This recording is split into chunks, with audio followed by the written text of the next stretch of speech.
بسم اللہ الرحمن الرحیم نحمده ونصلی علی رسولہ الکریم اما بعد۔ ہمارا یہ ادارہ جس میں اللہ تعالیٰ کے فضل اور احسان سے جہاں دینی علوم پڑھائے جاتے ہیں، قرآن و سنت کی تعلیم دی جاتی ہے، وہیں پر ذکر و اذکار اور تصوف کی محنت کو بھی ہمارے پردادا جان حضرت مولانا محمد انوری رحمۃ اللہ علیہ نے جو شروع فرمایا تھا، یہ مدرسہ 1932 میں ہمارے پردادا جان رحمۃ اللہ علیہ نے رائے کوٹ لدھیانہ میں اس کو شروع فرمایا۔ جیسے آپ فلیکس پہ دیکھ رہے ہیں، تو میں اپنے ایک دوست سے بطور دل لگی کے عرض کر رہا تھا، میں نے کہا ہمارا مدرسہ الحمدللہ ہمارے ملک سے بھی 15 سال بڑا ہے۔ اللہ تعالیٰ کا فضل اور احسان ہے کہ اس مدرسے کو جب سے یہ بنا ہے اپنے مقصد کی طرف گامزن ہے۔ 1932 میں رائے کوٹ لدھیانہ کے اندر ہمارے پردادا جان رحمۃ اللہ علیہ نے اپنے استاد، اپنے شیخ حضرت مولانا عبدالقادر رائے پوری رحمۃ اللہ علیہ کے حکم سے اس مدرسے کو شروع فرمایا۔ چند دن پہلے کی بات ہے کہ ہم پرانی کتابوں کو کھنگال رہے تھے، ان کی سیٹنگ کر رہے تھے، تو ایک رجسٹر نکلا۔ ہم اپنے والد صاحب سے تو سنتے رہتے تھے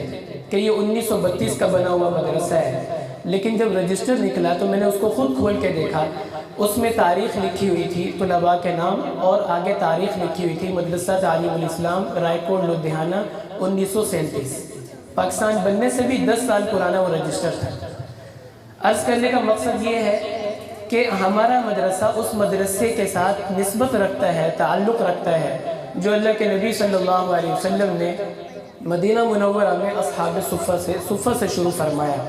جہاں مختلف ملکوں سے، مختلف علاقوں سے تشریف لانے والے صحابہ اکرام اپنے آپ کو وقف کرتے تھے، اور دن رات ان کی ایک ہی سوچ ہوتی تھی کہ کس طرح علوم نبوت کو محفوظ کیا جائے اور آگے امت تک اس کو منتقل کیا جائے۔ یہ اسی مدرسے کی ایک شاخ ہے، اسی کی ایک کرن ہے، اسی کا ایک نمونہ ہے۔ اللہ تعالیٰ اس کو ہمیشہ قائم اور دائم رکھے اور ہمارے بڑوں کے لیے اس کو صدقہ جاریہ بنائے، اور اللہ تعالیٰ اس ادارے کو اسی طرح تا دم قیامت قائم اور دائم رکھے۔ اور اس مدرسے میں پہلے تو طلباء کے لیے حفظ کا شعبہ ہوتا تھا، کتابوں کا شعبہ، درس نظامی کا شعبہ ہوتا تھا، لیکن الحمدللہ 2007 سے ہمارے بڑے حضرت جھنگ والے حضرت مولانا پیر ذوالفقار صاحب دامت برکاتہم العالیہ نقشبندی حضرت کے حکم سے پھر یہاں طالبات کا بھی سلسلہ شروع کیا گیا، کیونکہ ہمارے حضرت فرماتے ہیں کہ مرد پڑھا فرد پڑھا، کیونکہ جب مرد پڑھتا ہے تو اس کا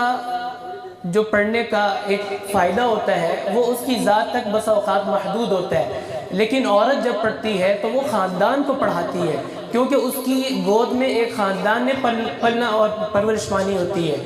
تو 2007 میں پھر ہمارے ہاں بنات کا شعبہ شروع کیا گیا، اور اس کے اندر بھی ناظرہ، پھر حفظ، پھر اس کے بعد کتابوں کا سلسلہ، اور الحمدللہ اللہ کا احسان ہے کہ ہمارے اس مدرسے میں میڈیکل کی طالبات بہت کثیر تعداد میں پڑھ چکی ہیں اور پڑھ رہی ہیں، یعنی وہ طالبات جو ایک طرف ڈاکٹر بن رہی ہیں اور دوسری طرف عالمہ بن رہی ہیں۔ کیا معنی کہ ایک طرف وہ لوگوں کا جسمانی علاج کر رہی ہیں اور دوسری طرف لوگوں کا روحانی علاج بھی کر رہی ہیں۔ جہاں لوگوں کی ظاہری بیماریاں ختم ہو رہی ہیں، وہاں ان کی روحانی بیماریاں بھی دور ہو رہی ہیں۔ الحمدللہ یہ اس مدرسے کا اختصاص ہے۔ جگہ کی تنگی کی وجہ سے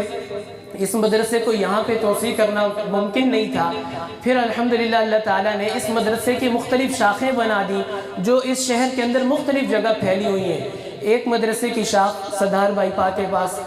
وہ انشاءاللہ اگلے جمعے کو اس کا ہم افتتاح کر رہے ہیں۔ آپ دعا کریں کہ اللہ تعالیٰ اس مدرسے کو اسی طرح قیامت تک جاری اور ساری رکھے، اور جتنے بھی طلباء اور طالبات یہاں پڑھ رہے ہیں اللہ تعالیٰ ان کو اپنا قرب، اپنی محبت اور معرفت نصیب فرمائے۔ آج بھی کچھ طالبات ہیں جو انشاءاللہ ختم بخاری شریف کی تکمیل سے فارغ ہو رہی ہیں، اور کچھ طلباء ہیں، 15 طالبات ہیں جو الحمدللہ اس ایک سال میں دورہ حدیث شریف کی تکمیل کر رہی ہے، اور اس سے پہلے بھی سینکڑوں کی تعداد میں ایسی طالبات ہیں جو یہاں سے پڑھ کے جا چکی ہیں، اور ہر ایک اپنی جگہ پر ایک مستقل مدرسے کی حیثیت سے کام کر رہی ہیں۔